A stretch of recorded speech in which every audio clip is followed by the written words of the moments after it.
Los bandidos de Río Frío, de Manuel Paino. Segunda parte.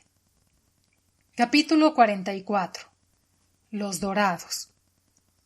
Lo que en la capital de México se llama Tierra Caliente, lo componían antiguamente la Cañada de Cuernavaca y el Plan de Cuautla, lugar histórico y célebre por la resistencia del general Morelos a las aguerridas y numerosas tropas españolas que lo cercaron.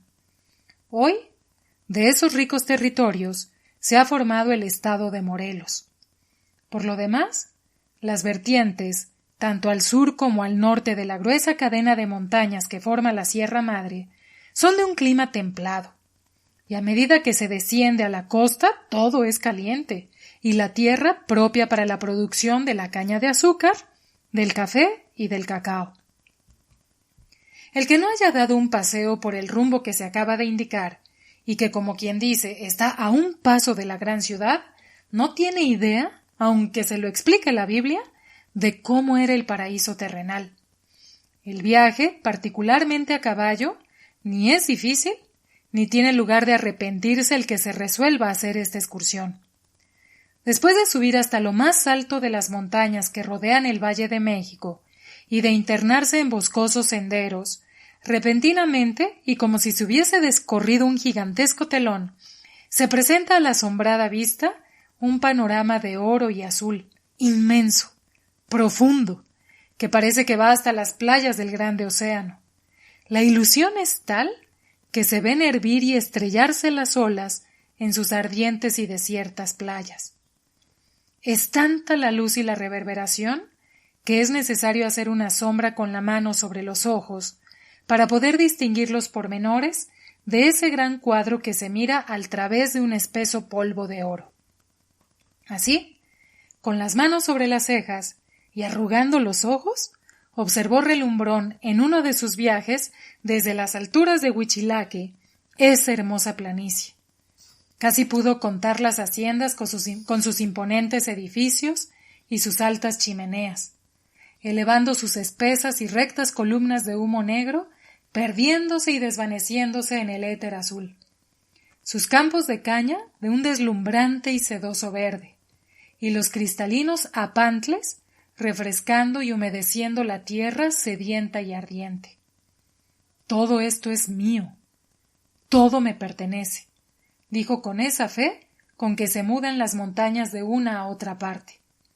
El trabajo de 2 o 3 meses en mantener hirviendo las calderas, secando los panes de azúcar y elaborando el aguardiente es tiempo perdido. En una noche yo dejaré limpios los cuartos de raya, y las tiendas, y los almacenes. Para esto era únicamente necesario unos cuantos hombres resueltos y un jefe que los mandase. Ya lo tengo todo. En efecto, la gavilla de don Pedro Cataño se había organizado perfectamente por los especiales cuidados del platero, que sin perjuicio de dar una vuelta por la casa de moneda del molino, había trabajado día y noche en pulir y arreglar las medallas de la Virgen de Guadalupe, para entregarlas al abad y surtir a los dorados de cuanto ocurría a su fantasía. Don Pedro Cataño estaba vestido decente, pero sencillamente. Tal vez su traje era severo, calzonera ceñida a la pierna, chaqueta larga y chaleco negro con botonadura oscura, sombrero blanco, muy fino, de Puebla, sin exagerada ala, con una toquilla representando doblemente enroscada una culebra disecada, con su cabeza de oro y los ojos de 2 brillantes negros. No hay que decir que el caballo era el famoso que derribó a Evaristo en la Hacienda Grande, y las armas, espada, pistolas y puñal, de lo más fino y exquisito que se podía conseguir en la época en que pasaban estos sucesos. Los que formaban la gavilla, que sin ofender al ejército les llamaremos soldados, por ser más fácil y llano, estaban vestidos con absoluta igualdad. Todos eran casi de una misma edad, de presencia imponente, de obrar resuelto y de pocas palabras. Para la ejecución, sumisos y obedientes a la menor insinuación de don Pedro Cataño, pero entre ellos alegres, joviales, chanceros, buenos amigos. En sustancia, no era mala gente cuando se les sabía tratar, pero una legión de demonios era un juego de niños si se les contrariaba y se le disputaba siquiera lo negro de una uña. Conociendo a uno, ya se conocía a todos, pues aún la estatura ofrecía muy pocas diferencias. Sombrero negro con toquillas gruesas, de trenzas de oro fino. Vestido, mezclilla oscuro. La calzonera con botonadura de bolitas de plata. Fuste guarnecido. Espada filosa debajo de la pierna. Reata en los tientos y un par de buenas pistolas en el cinto. Dinero siempre en la bolsa. Y con qué cubrirse en las lluvias y en las tempestades. Todo muy bien arreglado y ligero. Lo primero los caballos, que parecían venados. No eran muchos, 32 hombres, pues don Pedro Cataño no había querido admitir más. No se crea que esta pequeña pero brillante tropa salió a son de trompas y clarines de la hacienda de Arroyo Prieto, sino al contrario, fue desapareciendo sin que la tierra lo sintiese. Un día, don Pedro Cataño, seguido de su mozo, vestido como todos los mozos de campo, se marchó sin decir adiós a nadie. Enderezó para el Valle de México. Entró por una garita y salió por otra, y fue a dar a la Grande, donde encontró a Pepe Cervantes. Almorzó con él. Fue enseguida a echar un trago a la famosa pulquería Xóchitl. Se cercioró de que el pueblo de Tepetlaxtoc, con la ausencia de los valentones, se hallaba en la mayor tranquilidad. De allí bajó a Texcoco. Visitó en Coaxtitlán a don Antonio Palomo y en Chapingo a don Agustín Saro. Y provisto de cartas de recomendación, pues precisamente para eso fue, se internó por Ameca y fue a dar al plan de Cuautla de las Amilpas, y del plan de Cuautla pasó a la cañada de Cuernavaca. El gran ingenio de San Carlos, Pantitlán, Casasano, Santa Clara, Santa Inés, el hospital, la pequeña y primorosa hacienda de Calderón, Altiguayán, por último San Vicente y Chiconcuaque, desde donde tomó el camino real de Cuernavaca a México y de la capital otra vez a la hacienda de Arroyo Prieto, quedando enteramente contento de su expedición. Había reconocido el terreno a su sabor. En todas las haciendas que hemos mencionado y otras que dejamos en el tintero, porque la lista es larga, fue recibido, según se acostumbra, a cuerpo de rey. La cocina de esas fincas, sus dispendiosos gastos, el mucho dinero que circula y la amplia hospitalidad que se concede aún a las personas desconocidas, tiene algo de grande y de novelesco. En una de las haciendas estaban los dueños, en otras los administradores, en otras momentáneamente solo los dependientes secundarios, pero en todas don Pedro, por solo su buena facha y sin la presentación de sus cartas de recomendación, era recibido con franqueza y buena voluntad. Comía o cenaba, si llegaba de noche, perfectamente, y se le alojaba en la mejor recámara. A título de viajero y de curioso, hacía pregunta tras pregunta. Observaba las entradas y salidas de la finca, la disposición de la casa y del real, las armas de fuego de que podían disponer el administrador, si éste era requerido o era odiado de la gente del campo. En fin, cuanto podía hacerle necesario para dar el golpe seguro. En cuanto a los caminos, veredas, apantles, ríos y cortaduras, poco trabajo le costó. La tierra en lo general era plana, y los pequeños ramales de la sierra que la cortaban y que formaban las hondonadas donde estaban las labores, no necesitaban mucho estudio para un hombre nacido en el campo y criado entre los salvajes. Bastaba que una vez pasase por un camino cualquiera para que no tuviese ya necesidad de que lo guiasen. Mientras él hizo esta necesaria y provechosa excursión, sus muchachos se alistaron siguiendo su mismo sistema. Un día desaparecía uno y regresaba a los 3 o 4 con su silla guarnecida de plata, con su vestido nuevo y acaso con otro caballo mejor. Así, al regreso de don Pedro Cataño, Los 32 estaban ya listos, y como se ha dicho, enseguida fueron uno a uno desapareciendo. Don Pedro les dio cita para el cerro de Atlihuayán, y calculando el tiempo que emplearían en el camino, les fijó la fecha y la hora en que debían llegar, aconsejándoles que caminaran cada uno por su lado, y cuando más, de 2 en 2. Las horas eran entre las 8 y las 9 de la noche. Entendidos en esto y en otros pormenores, y con su santo y seña para reconocerse en la oscuridad, cada cual tomó su rumbo. Don Pedro Cataño se puso igualmente en camino, llegando sin novedad a Yautepec, y pasó el día en la casa del prefecto, informándose entre cigarro y cigarro que en casi todos los pueblos de la Tierra Caliente no había sino una especie de Guardia Nacional muy mal organizada, con unos cuantos fusiles viejos de diversos calibres, que cuando se necesitaba de la fuerza armada, los alcaldes convocaban a la gente, y que la mayor parte no quería salir por no perder su jornal en el trabajo de los ingenios. Por lo demás, añadió el digno funcionario, todo el país está tranquilo y no necesitamos de fuerza armada. Don Pedro Cataño, al montar a caballo, le dijo: «Cuídese usted. Sin embargo, porque cuando menos se piensa, suele aparecer mala gente». «No haya cuidado, comandante. Los batiremos, los batiremos». Don Pedro Cataño no sabía por qué el prefecto le había llamado comandante, pero no consideró necesario hacer ninguna observación, y dándole otro apretón de manos, tomó la frondosa calzada de gigantescos naranjos que conducen al camino real, y ya al tranco, ya al sochigalope, cuando el terreno lo permitía, antes de las 8 de la noche, estaba ya en la cumbre del cerro de Atlihuayán. Uno a uno fueron llegando los muchachos, y antes de las 9 estaban reunidos los 32. Don Pedro les pasó revista y consideró que como Napoleón delante de las pirámides, debía echar una arenga. «Muchachos», les dijo, «esta noche, los que quedemos con vida, cenaremos una buena ensalada de lechuga en la hacienda de Atlihuayán. A los que les toque una bala, irán a cenar con todos los diablos, con que de 2 en fondo y adelante».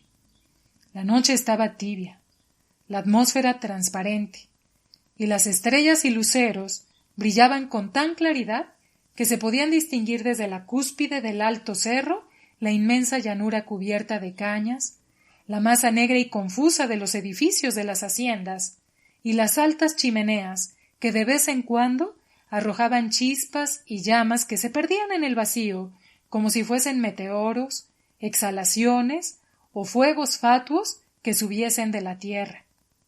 Era el tiempo de la zafra.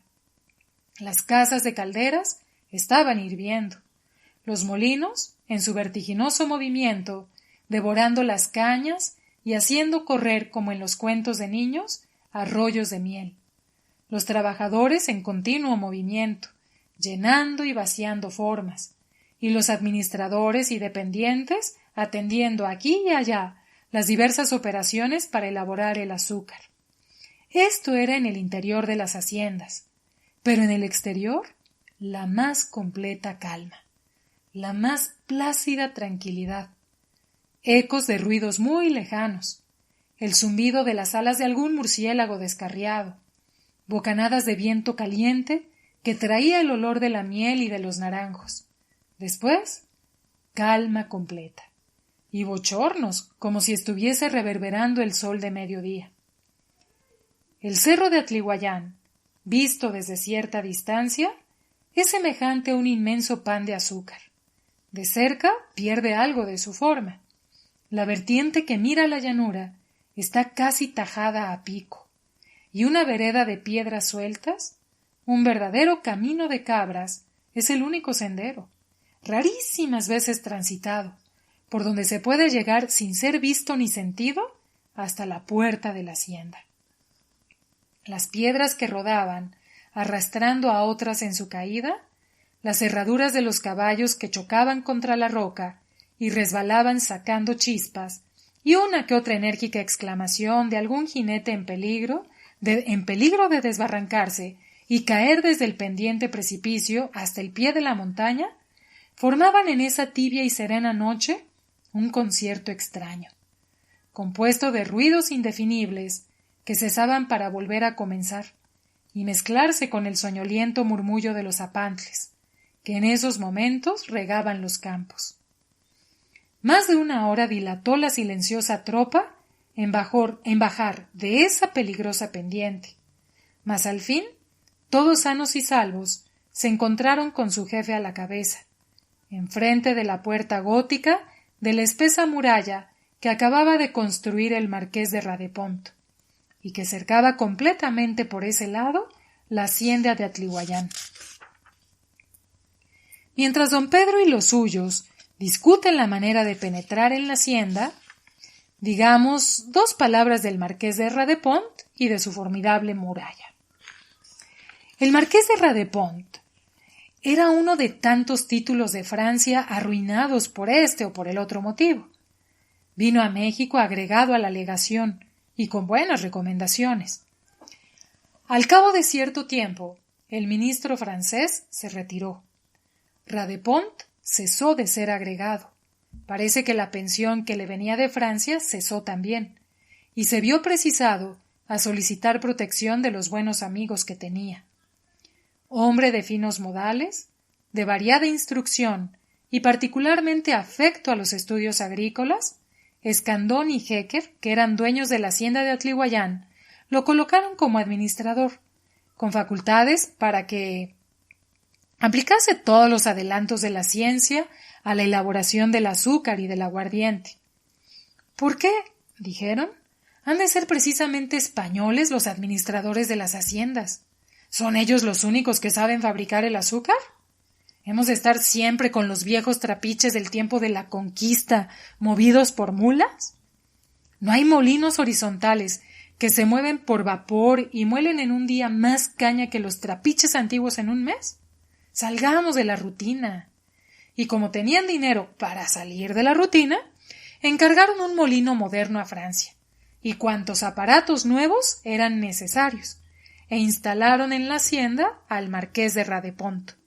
Los españoles, que había empleados en la hacienda y que hacían sus labores de siembra, riego y molienda con regularidad, se disgustaron y se fueron a otras fincas, donde no les faltó colocación.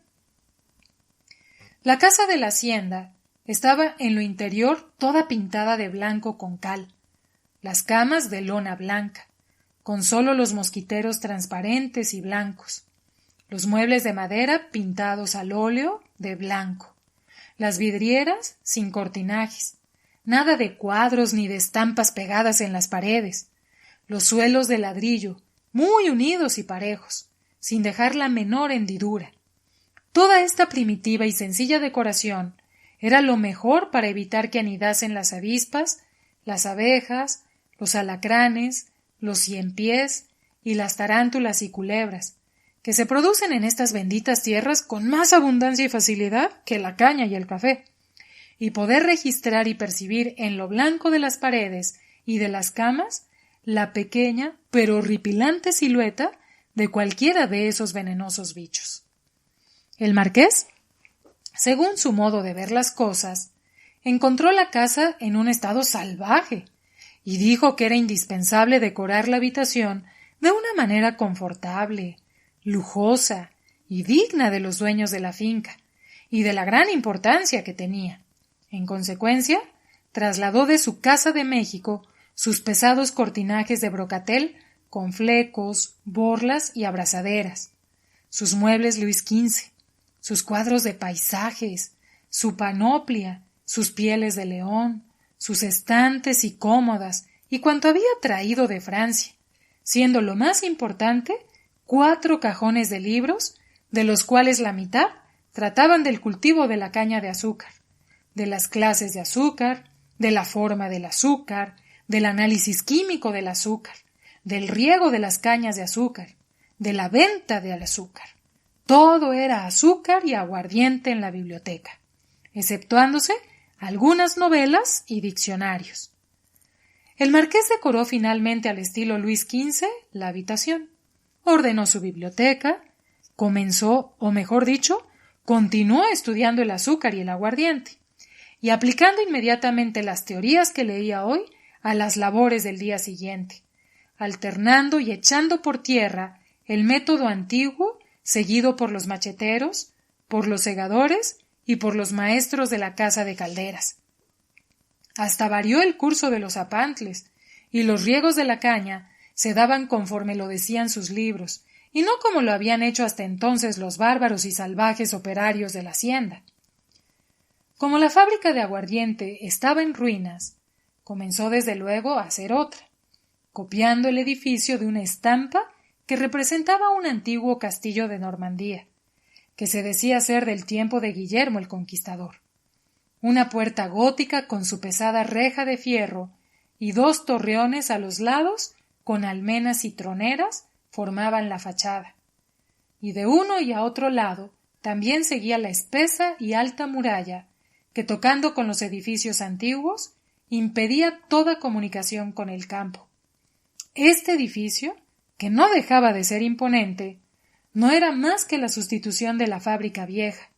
Aún estaba a medio hacer, y ya se habían gastado 100.000 duros. La decoración y el lujo de la casa produjo el resultado que debía esperarse. Antes de un mes, los pliegues y graciosas ondulaciones de las cortinas eran nidos de arañas y de alacranes. En los florones matizados del tapiz de papel se paseaban, sin ser vistos, toda clase de insectos dañinos. Debajo de los pesados sillones y canapés, empañados con la humedad de la atmósfera, trataban de anidarse ciertas culebritas caseras más o menos dañinas.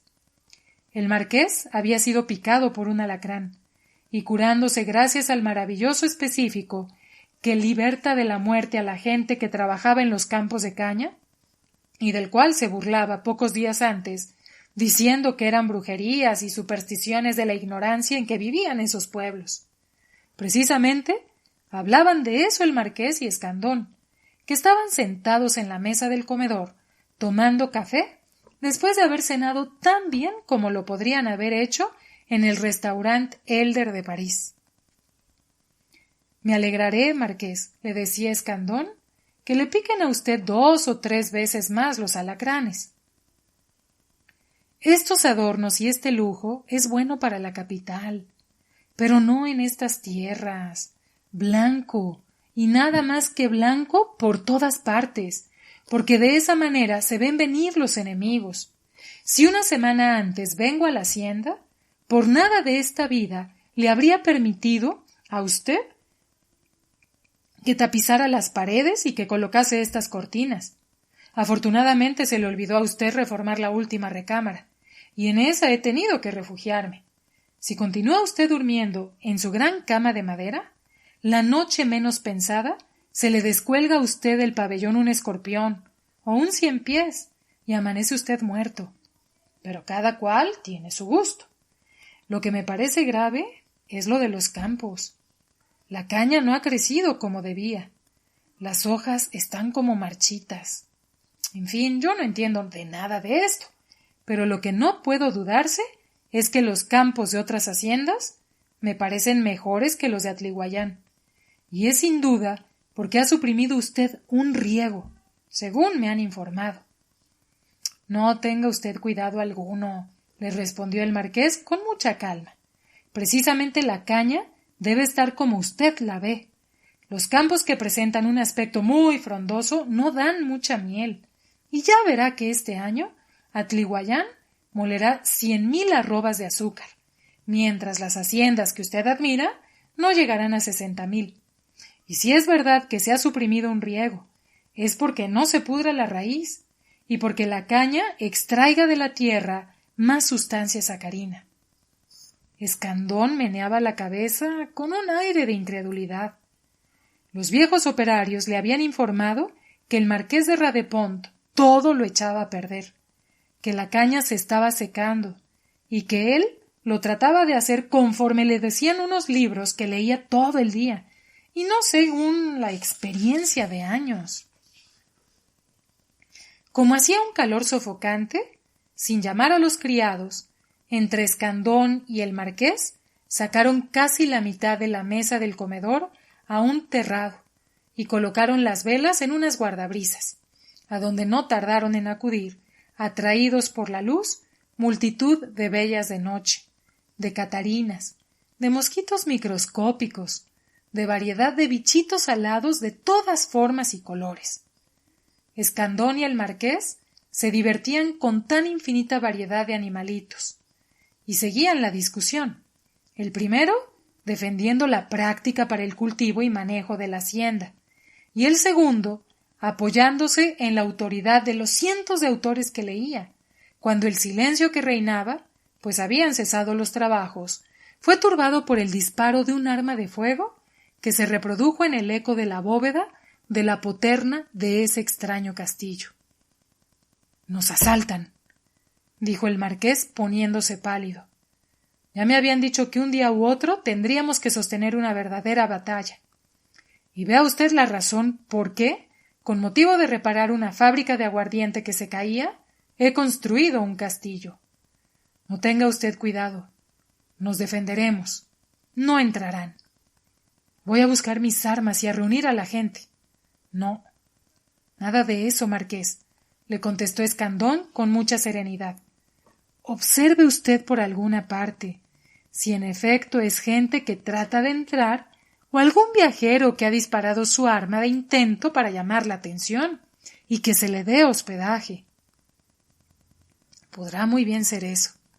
Voy a ver», le respondió el marqués, y en efecto subió a la azotea, donde había un lavadero con un cobertizo, y desde allí se descubrían no solo las oficinas y patios de la hacienda, sino el campo a una gran distancia. El marqués registró cuidadosamente con la vista y no tardó en descubrir, con la claridad de las estrellas, a los asaltantes al pie de la muralla. Descendió precipitadamente y dio parte a Escandón. «Son muchos hombres a caballo, quizá 200. Entonces es una tropa del gobierno, tal vez». «No lo creo», dijo el marqués. «Pues sea quien fuere, lo mejor es hablarle por la reja y abrirles la puerta». Escandón, que no era espadachín, que en su vida había tenido una pistola en la mano y que hasta hacía gala de ser tímido, tenía, sin embargo, rasgos de verdadero valiente, como lo hemos visto en el asalto de la diligencia, y sobre todo era tal su manía de hacer negocios que su amor propio quedaba satisfecho con hacerlos hasta con un ladrón y figurarse que, no obstante ser robado, había ganado alguna cantidad. «Ni por pienso, don Manuel», dijo el marqués cuando Escandón insistió en que se abriese de par en par la reja y la segunda puerta. «Nos van a asesinar, y yo moriré, pero moriré matando». «No se haga usted ilusiones, marqués. Si efectivamente es una banda de ladrones y entran en la hacienda, los operarios tendrán más simpatías por ellos que por nosotros, y lo dejarán a usted solo en la pelea, y en ese caso puede contarse como muerto». «Abramos». El marqués no abriría. Escandón que sí. Y en esta discusión estaban cuando un hombre alto, bien proporcionado y bien vestido de oscuro, con una fisonomía varonil e imponente, se presentó ante ellos con una pistola martillada en cada mano. «Al menor movimiento disparo y son muertos sin remedio», les dijo con una voz firme y resuelta. Y en esto, y en sus ojos, conocieron que no decía mentira, y que no tenía más que apoyar el dedo en el gatillo, y en un segundo pasaban de Atlihuayán a tierras más calientes quizá, pues de seguro Escandón y el marqués estaban en pecado mortal. Al marqués le temblaba la barba de cólera, debajo del espeso bigote entrecano. Escandón se había quedado mordiéndose las uñas, como lo tenía de costumbre desde el momento que trataba un negocio grave, y don Pedro Cataño, con el cañón de sus pistolas dirigido al pecho de sus víctimas, estaba también inmóvil como una estatua. Esta situación no podía durar muchos minutos. Escandón fue el primero que rompió el silencio, y aunque con las quijadas un poco caídas, pudo decir: No hay necesidad, coronel. Escandón, que pensaba en todo, no quiso decirle capitán, porque ese título, aplicado al jefe de una banda de ladrones, habría podido parecerle ofensivo, y juzgó que el título de coronel era mucho más adecuado. Coronel, repitió, acentuando la palabra, no hay necesidad de armas. Estamos desarmados, y muy ajenos de oponer resistencia alguna. Tome usted asiento y platiquemos. Tengo el honor, dijo don Pedro Cataño, de hablar con el señor don Manuel Escandón, dueño de Atlihuayán. Y al mismo tiempo colocó las pistolas en el cinto y tomó asiento sin ceremonia, como si estuviese en su propia casa. Escandón inclinó la cabeza y se sentó maquinalmente. El marqués siguió también el movimiento. No hace muchos días, quizá un mes, que he almorzado en ese mismo comedor y en esta misma mesa con el señor marqués de Radepont, a quien entregué una carta de recomendación. El marqués, sorprendido, atarantado y presa de 1000 encontrados sentimientos, no se había fijado en el personaje que tan repentinamente se había presentado, pero la indicación de Cataño lo hizo volver en sí. «Querido amigo», le dijo tendiéndole la mano, «¿por qué no apretar el botón que está en la reja de la puerta? Habría sonado la campana y habría usted entrado a cenar con los amigos que trae. Es hora todavía, y algo ha de haber en las cocinas». Precisamente eso dije a los muchachos hace poco rato en la cumbre del cerro. Les prometí que cenaríamos bien, pues estamos, como quien dice, en ayunas, y veo que por la finura y galantería francesa les puedo cumplir mi palabra. ¿Tendría usted la bondad de mandar abrir la puerta y que entren y acomoden sus caballos? El marqués no esperó que su cher a mí se lo dijese 2 veces. Él mismo bajó, abrió la puerta de la reja, cuya llave tenía, y los muchachos de don Pedro entraron, y bien aleccionados como estaban, se repartieron en las entradas y patios, listos para la defensa por si los operarios o amos lo intentaban. Dijeron al marqués que cuando bajase su capitán se sujetarían a sus órdenes. Los mozos subieron a refrescar la mesa del comedor, y el cocinero francés se dispuso a cubrirla de nuevo de buenos platos y de frutas, calabaza en tacha y otros dulces exquisitos. Don Manuel Escandón no volvía en sí de la sorpresa. Llegó a pensar, pero le desechó como mal pensamiento, que el marqués era cómplice del capitán de la cuadrilla, o entre los dos habían fraguado una farsa para sacarle dinero. Don Pedro Cataño descendió a dar sus órdenes. Dejó montados y armados guardando la puerta, que quedó abierta a 10 hombres, con orden de no dejar entrar ni salir a nadie. A los demás les permitió que dieran un pienso a sus caballos sin quitarles la silla, y les añadió que cuando acabara él de cenar con los amos, ellos cenarían en el mismo comedor, y que lo podrían hacer despacio y con tranquilidad, pues él los cuidaría.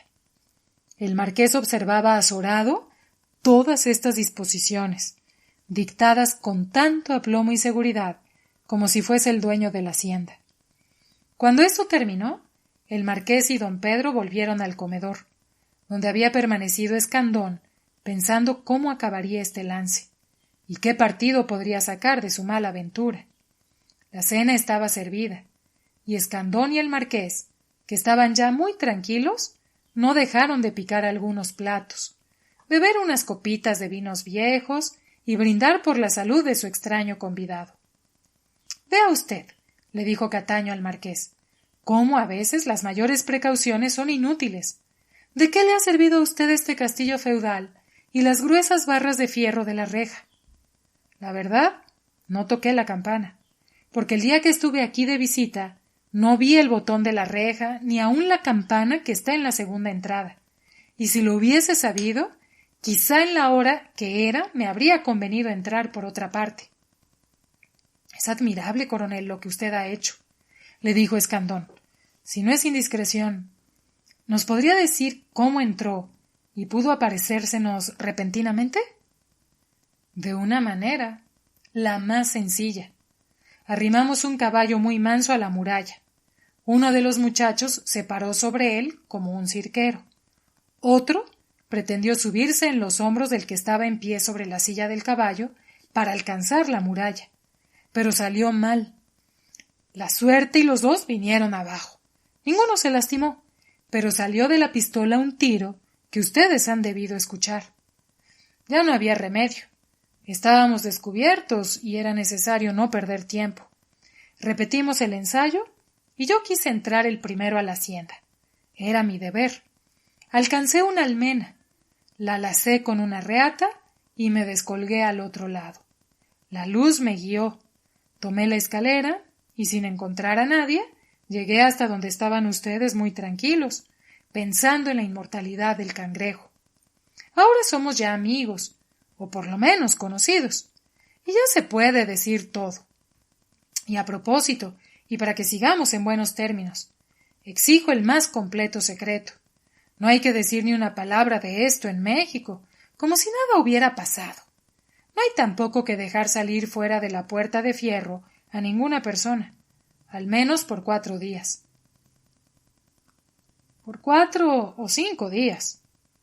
No olvidar que la vida va de por medio, y que si alguna denuncia se hace a la autoridad, usted, don Manuel, y usted, Marqués, un día u otro, y con mucho sentimiento mío, serán cosidos a puñaladas.